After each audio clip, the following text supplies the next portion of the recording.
Friends, మీ విషయంలో కూడా ఎప్పుడైనా ఇలా జరిగిందా?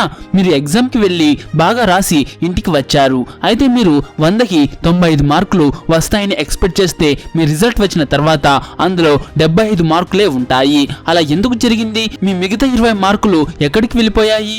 స్టూడెంట్స్ ఎటువంటి మిస్టేక్స్ చేస్తారు అంటే వాళ్ళకి మంచి నాలెడ్జ్ ఉంటుంది, కానీ దాన్ని పేపర్లో ఏ విధంగా ప్రెజెంట్ చేయాలో అందులో కాస్త కన్ఫ్యూజ్ అవుతూ ఉంటారు. అందువల్ల వాళ్ళ ఆలోచనలను క్లారిటీగా పేపర్లో చూపలేరు. దానివల్ల ఎగ్జామినర్ కూడా అసలు ఈ స్టూడెంట్ కి ఎటువంటి నాలెడ్జ్ ఉందో తెలుసుకోలేక కన్ఫ్యూజ్ అవుతాడు. ఒకవేళ మీరు ఎగ్జామినర్ ని ఇంప్రెస్ చేయాలంటే ఈ హ్యాక్స్ ని ఎగ్జామ్ ముందు తప్పకుండా గుర్తుంచుకోండి. అలానే మీరు ఎగ్జామ్ కి వెళ్తున్నప్పుడు తప్పకుండా ఈ వీడియోని ఒకసారి చూడండి. దాని తర్వాతే ఎగ్జామ్ కి వెళ్ళండి. దానివల్ల మీరు పేపర్ ప్రెజెంటేషన్ చాలా బాగా చేస్తారు. దాంతో మీరు ఏ మిస్టేక్స్ వల్ల అయితే మీ మార్క్స్ ని పోగొట్టుకుంటున్నారో వాటిని అవాయిడ్ చేస్తారు. అయితే ఫ్రెండ్స్, ఈ వీడియోకి ఒక లైక్ చేసి మీ ఫ్రెండ్స్ కు తప్పకుండా షేర్ చేయండి. అండ్ ఈ వీడియోని లాస్ట్ వరకు తప్పకుండా చూడండి. హ్యాండ్ రైటింగ్ గురించి మాట్లాడుకుంటే మీరు చాలా నీట్ గా నిదానంగా రాయాలని నేనైతే చెప్పను. ఎందుకంటే మీరు స్పీడ్ గా కూడా రాయాల్సి ఉంటుంది. ఒకవేళ మీ హ్యాండ్ రైటింగ్ బాగా లేకపోయినా ఈ 5 టిప్స్ తో మీరు హ్యాండ్ రైటింగ్ ని చాలా నీట్ గా ప్రెజెంట్ చేయవచ్చు. ఆల్రెడీ హ్యాండ్ రైటింగ్ బాగా రాయాలంటే ఏం చేయాలో ఒక వీడియోలో చెప్పాను, కానీ ఇందులో ఇంకా కొన్ని యూస్ఫుల్ టిప్స్ చెప్తా, మిస్ చేయకండి. స్పేసింగ్, మీరు ఏ విధంగా రాసినా అందులో మీరు పదానికి మధ్యలో స్పేస్ ని దృష్టిలో ఉంచుకోండి. స్పేస్ సరిగ్గా ఉంటే మీ హ్యాండ్ రైటింగ్ నీట్ గా కనబడుతుంది. ఒక ఆన్సర్ కంప్లీట్ అయిన తర్వాత మీరు 2 లేదా 3 లైన్స్ ని తప్పకుండా వదిలేయండి. వదిలేసి ఆ తర్వాతే ఇంకో క్వశ్చన్ కి ఆన్సర్ రాయండి. మీరు మీ హ్యాండ్ రైటింగ్ విషయంలో ఫోకస్ చేయాల్సిన రెండో విషయం ఏమిటి అంటే మీడియం సైజ్ ఫాంట్. మీరు ఎగ్జామ్ లో రాసే అక్షరాలను చాలా చిన్నగా గానీ చాలా పెద్దగా గానీ రాయకూడదు. మీడియం సైజ్ లో ఉండే ఫాంట్ సైజ్ ని ఫాలో అవ్వాలి. మీరు మీ రైటింగ్ ని పేపర్ మొత్తం అలాగే మెయింటైన్ చేసినట్లయితే మీ హ్యాండ్ రైటింగ్ చాలా నీట్ గా కనబడుతుంది. Same and normal hand writing, మీరు పేపర్ స్టార్టింగ్ లో చాలా నీట్ గా రాస్తారు. చివరికి వచ్చేసరికి మీ హ్యాండ్ రైటింగ్ ఏదో మీరు డాక్టర్ గా అన్నట్టు ఫీల్ అయిపోతూ రాసేస్తూ ఉంటారు. అందువల్ల అలా కాకుండా చూసుకోండి. మీరు స్టార్టింగ్ లో ఎలా అయితే రాస్తున్నారో అదే విధంగా పేపర్ మొత్తం ఉండేలాగా చూసుకోండి. హ్యాండ్ రైటింగ్ అనేది ఎగ్జామినర్ కి మొదటి ఇంప్రెషన్ అవుతుంది. దానివల్ల అతను మీ ప్రిపరేషన్ ఎలా ఉందో మరియు మీ నాలెడ్జ్ ఎలా ఉందో అర్థం చేసుకుంటాడు. దాన్ని డిజైన్ గా రాయాల్సిన అవసరం లేదు. నార్మల్ హ్యాండ్ రైటింగ్ రాయండి చాలు, కానీ మొదటి నుంచి చివరి వరకు అదే హ్యాండ్ రైటింగ్ ని ఫాలో అవ్వండి. Invest in a good pen, మీరు ఎప్పుడూ కూడా ఏ పెన్ అయితే సెలెక్ట్ చేసుకుంటారో అది మీరు ఇంతకు ముందు యూజ్ చేసినది అయి ఉండాలి. దాని ఫ్లో చాలా బాగుండాలి. అది ఎక్కువ ఇంక్ ని రిలీజ్ చేయకుండా ఉండాలి. అటువంటి పెన్నే సెలెక్ట్ చేసుకోండి. ఈ విషయాలన్నీ చాలా చిన్న విషయాలు, కానీ మీరు వీటిని ఖచ్చితంగా దృష్టిలో ఉంచుకోవాలి. స్పీడ్, ఎగ్జామ్ లో స్పీడ్ ని మెయింటైన్ చేయడం చాలా అవసరం. దాని ప్రాక్టీస్ ని మీరుగా చేసుకోవచ్చు. మీరు ఎగ్జామ్ కి 7 రోజుల టైం ముందే ఒక స్టాప్ వాచ్ పెట్టుకుని ఆన్సర్స్ ని రాయండి. మీ స్పీడ్ ఎంత ఉందో చూసుకోండి. మీరు ఎగ్జామ్ లో అన్ని ఆన్సర్స్ ని రాయాలి అనుకుంటే మీరు ఏ విధంగా మీ స్పీడ్ ని పెంచుకోవాలో చూసుకోండి. స్టాప్ వాచ్ పెట్టుకుని చెక్ చేస్తూ ఉండండి. స్పీడ్ గా రాయడానికి మీరు మరో టెక్నిక్ ని కూడా యూజ్ చేయవచ్చు. అదేంటంటే ప్లానింగ్ యువర్ ఆన్సర్స్. మీరు రాసే ముందు మొదట మీ ఆన్సర్ ని మీ మైండ్ లో ప్లాన్ చేసుకోండి. అప్పుడు మీరు మీ స్పీడ్ ని మెయింటైన్ చేయగలుగుతారు. మార్జిన్స్, మీరు మీ ఆన్సర్ పేపర్ ని తీసుకున్న తర్వాత మార్జిన్ డ్రా చేస్తే ఎప్పుడు కూడా మార్జిన్ ని పెద్దగా అసలు డ్రా చేయకండి. దానివల్ల మీరు రాసే స్పేస్ తక్కువ అవుతుంది. మీరు ఎగ్జామినర్ కి మీరు రాసే ఆన్సర్ పెద్దగా ఉందని చూపించాలి అనుకుంటారు. అందువల్ల మీరు ఈ విధంగా పెద్ద మార్జిన్స్ కొడతారు, అంటే స్పేస్ ఇచ్చి కొడతారు, కానీ మీ ఆన్సర్ చాలా తక్కువగా ఉంటుంది. కానీ ఎగ్జామినర్ ముందుగా ఏం చేస్తాడు అంటే అతను మీ మార్జిన్ ని చూస్తాడు. ఇక అతను ఒక లైన్ లో ఉన్న పదాలని కౌంట్ చేస్తాడు. అంటే మీరు ఒక లైన్ లో 10 పదాలు చొప్పున 10 లైన్స్ రాస్తే మీరు 100 పదాలు రాశారు అని అర్థం. అతను అదే చూస్తాడు. ప్రతి ఎగ్జామినర్ కి ఈ విషయం బాగా తెలుసు. అందువల్ల వాళ్ళను మీరు ఫూల్ చేయాలని అస్సలు అనుకోకండి. హైలైటింగ్, మీ పేపర్ ప్రెజెంటేషన్ లో హైలైటింగ్ చాలా పెద్ద రోల్ ని ప్లే చేస్తుంది. మీరు ఆన్సర్ మొత్తాన్ని హైలైట్ చేస్తే హైలైట్ కి ఎటువంటి పర్పస్ ఉండదు. ఎగ్జామ్ లో కూడా మీరు ఇంపార్టెంట్ పాయింట్స్ ని హైలైట్ చేస్తే ఎగ్జామినర్ కి వాటిపైనే అతని ఫోకస్ వెళ్తుంది. అతనికి మీకు కీవర్డ్స్ తెలుసన్న విషయం అర్థమవుతుంది. అందువల్ల కీవర్డ్స్ ని హైలైట్ చేయడం అస్సలు మర్చిపోకండి. మీరు ఎగ్జామ్ కి ముందు చదువుకుంటున్నప్పుడు కూడా కీవర్డ్స్ ని హైలైట్ చేసుకోండి. దానివల్ల మీరు ఎగ్జామ్ కి ముందు ఆ పాయింట్స్ ని ఈజీగా రివిజన్ చేసుకోవచ్చు.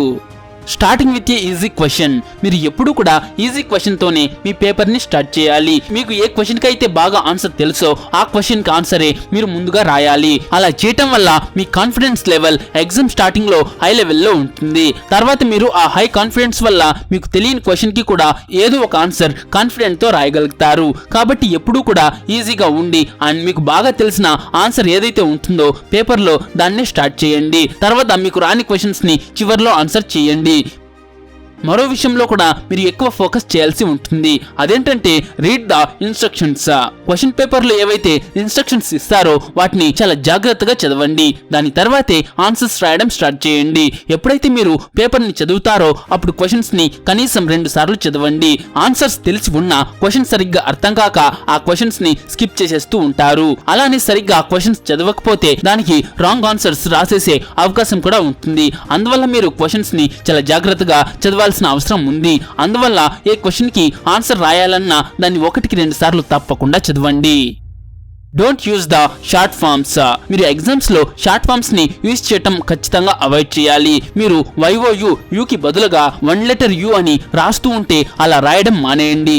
అది మీ మార్కులను తగ్గించేస్తుంది. మీరు నోట్ మేకింగ్ చేస్తున్నప్పుడు ఇలా షార్ట్ ఫామ్స్ ని యూజ్ చేసుకోవచ్చు, కానీ ఎగ్జామ్స్ లో మాత్రం ఖచ్చితంగా అవాయిడ్ చేయాలి. Right your answers according to the marks.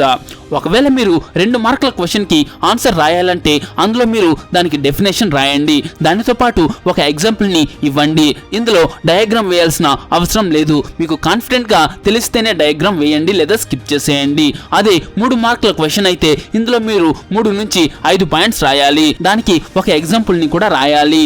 అదే మీరు 5 మార్కుల క్వశ్చన్ కి ఆన్సర్ చేస్తూ ఉంటే అందులో మీరు దాని గురించి డీటెయిల్డ్ గా రాయాలి. అందులో 6 నుంచి 7 పాయింట్స్ రాయాలి. దానికి ఎగ్జాంపుల్ ని కూడా ఇవ్వాలి. అలాగే డయాగ్రామ్ ని కూడా పూర్తిగా పేర్లతో అంటే పార్ట్స్ తో పాటు డ్రా చేయాలి. చివరగా లాంగ్ ఆన్సర్స్ గురించి మాట్లాడుకుంటే మీరు లాంగ్ ఆన్సర్స్ ని స్టార్ట్ చేస్తే అందులో మీరు ఫోకస్ చేయాల్సిన విషయాలు చాలానే ఉన్నాయి.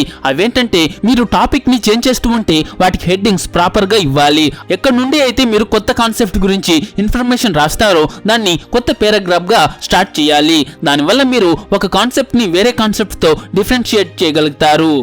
మరో విషయం కూడా మీ ఆన్సర్ ని ఇంకా అట్రాక్టివ్ గా చేస్తుంది. అదేంటంటే సిమిలారిటీస్ ఆర్ డిఫరెన్సెస్ అడిగినప్పుడు ఈ విధంగా టేబుల్ గా రాయాలి. ఇలా రాయటం వల్ల ఎగ్జామినర్ కి మీ ఆన్సర్ మొత్తంలో ఏముందో ఈజీగా తెలుస్తుంది. ఇక ఎగ్జామినర్ మీ ఆన్సర్ ని కరెక్ట్ గా చూడగలుగుతాడు. మరో ముఖ్యమైన విషయం కూడా ఉంది. దానిపైన కూడా మీరు ఫోకస్ చేయాల్సిన అవసరం ఉంది. అదేంటంటే ఒకవేళ మీరు ఏదైనా లాంగ్ ఆన్సర్ ని స్టార్ట్ చేస్తూ ఉంటే దాన్ని ఒక ఫ్రెష్ పేపర్ లో స్టార్ట్ చేయండి. అలా చేయటం వల్ల మీరు ఎటువంటి మిస్టేక్స్ చేయకుండా ఉంటారు. ఎందుకంటే మ్యాథ్స్ లో క్వశ్చన్ కి ఆన్సర్ రాస్తున్నప్పుడు మీరు ముందు ఉన్న పేపర్ లో ఏదో కొంత స్పేస్ మిగిలిపోతే అక్కడ నుంచి స్టార్ట్ చేస్తే దాని క్యాల్కులేషన్ ని మరో పేపర్ లో చేస్తున్నప్పుడు అందులో పొరపాటు జరిగే అవకాశం ఉంటుంది. అందువల్ల లాంగ్ ఆన్సర్ ని కొత్త పేపర్ లో స్టార్ట్ చేయండి. అలా చేయటం వల్ల మీ మిస్టేక్స్ తగ్గుతాయి. మరో ముఖ్యమైన విషయాన్ని కూడా మీరు ఎగ్జామ్ కి వెళ్లే ముందు చేయాల్సి ఉంటుంది. అదేంటంటే టాపర్స్ ఏ విధంగా వాళ్ళ పేపర్ ని రాశారో దాన్ని అనలైజ్ చేసుకోవాలి. మీ టాపర్ ఫ్రెండ్స్ ని అడిగి వాళ్ళ పేపర్ ని ఒకసారి తీసి చూడండి. వాళ్ళు ఎలా రాస్తున్నారో మీకే తెలుస్తుంది. టాపర్స్ అంటే ఖచ్చితంగా వాళ్ళ పేపర్స్ ని ఇవ్వరు. అందువల్ల మీకు ఇంటర్నెట్ లో చాలా మంది టాపర్ పేపర్స్ యొక్క శాంపిల్స్ దొరుకుతాయి. అందులో వాళ్ళు ఏ విధంగా ఆన్సర్స్ రాసి ఉంటారో చూడండి. దాన్ని చూసి ఒకసారి అనలైజ్ చేయండి. అప్పుడు మీకు కూడా మీరు ఎలా రాయాలో తెలుస్తుంది. అలాగే మీరు ఆ క్వశ్చన్స్ కి ఆన్సర్స్ కూడా అక్కడే చదువుకుని వెళ్ళవచ్చు. అందులో వాళ్ళు ఏ విధమైన లాంగ్వేజ్ ని యూజ్ చేశారు, అది ఎన్ని మార్కుల క్వశ్చన్, అందులో ఎలాంటి విషయాలు మెన్షన్ చేశారు అండ్ ఎగ్జామినర్ మార్కులు కట్ చేస్తే ఎక్కడ చేశాడు అనేది క్లారిటీగా తెలుస్తుంది. మనం ఎగ్జామ్ లో ఒక ఆన్సర్ రాయాల్సి ఉంది. మన దగ్గర అప్పుడు చాలా తక్కువ టైమే ఉంది. అలాంటప్పుడు మనం దాన్ని ఏ విధంగా అటెండ్ చేయాలి? దానికోసం మీరు మొట్టమొదట టేబుల్ ఫామ్ లో మీ ఆన్సర్ ని రాయాలి. హెడ్డింగ్స్ అండ్ సబ్ హెడ్డింగ్స్ లాంటివి ఆ టేబుల్ లో నింపాలి. దానికి రిలేటెడ్ గా ఏదైనా డయాగ్రామ్స్ ఉంటే కూడా గీయాలి. తర్వాత మీరు ఆ హెడ్డింగ్స్ కి ఎక్స్ప్లెనేషన్ రాయడం స్టార్ట్ చేయాలి. ఆ ఆన్సర్ ని మీరు పారాగ్రాఫ్ ఫామ్ లో రాయకూడదు, ఎందుకంటే దానికి చాలా ఎక్కువ టైం పడుతుంది. అందుకు మీరు దాన్ని పాయింట్స్ ఫామ్ లో రాయాలి. అలా రాస్తే మీరు తక్కువ టైంలో చాలా ఇన్ఫర్మేషన్ ని బాగా ప్రెజెంట్ చేయగలుగుతారు. అలాగే అందులో మెయిన్ పాయింట్స్ ని హైలైట్ చేయడం మాత్రం మర్చిపోకండి. మరో చాలా ముఖ్యమైన విషయం మీరు చేయాల్సి ఉంది. అదేంటంటే మీరు మీ పేపర్ ని ఎగ్జామినర్ కి ఇచ్చే ముందు మీ ఆన్సర్ షీట్ ని పూర్తిగా చెక్ చేసుకోండి. అన్ని క్వశ్చన్స్ ని అటెంప్ట్ చేశారా లేదా అనేది, క్వశ్చన్స్ కి నంబర్స్ ఇచ్చారా లేదా అనేది ఖచ్చితంగా చూసుకోండి. ఇలా ప్రతిదీ చెక్ చేయండి. ఇంపార్టెంట్ పాయింట్స్ ని ఫస్ట్ లో హైలైట్ చేయకపోయినా లాస్ట్ లో హైలైట్ చేయండి. అంతే, ఈ చిన్న చిన్న పేపర్ ప్రెజెంటేషన్ హ్యాక్స్ తో మీరు మంచి మార్కులు పొందవచ్చు. అయితే మీకు ఈ హ్యాక్స్ యూస్ఫుల్ గా అనిపిస్తే ఈ వీడియోకి ఖచ్చితంగా ఒక లైక్ చేసి మీ ఫ్రెండ్స్ కు తప్పకుండా షేర్ చేయండి. అండ్ అలాగే నేను ఎలా చదివితే 100కు 100 మార్కులు వస్తాయి అని ఒక వీడియో చేద్దాం అనుకుంటున్నా, చేయాలో వద్ద కూడా కామెంట్ చేయండి. అండ్ నేను రీసెంట్ గా చేసిన వీడియోస్ ని ఇక్కడ ఎన్కర్స్ లో ఇస్తాను, ఆ వీడియోస్ ని కూడా ఒకసారి చూడండి.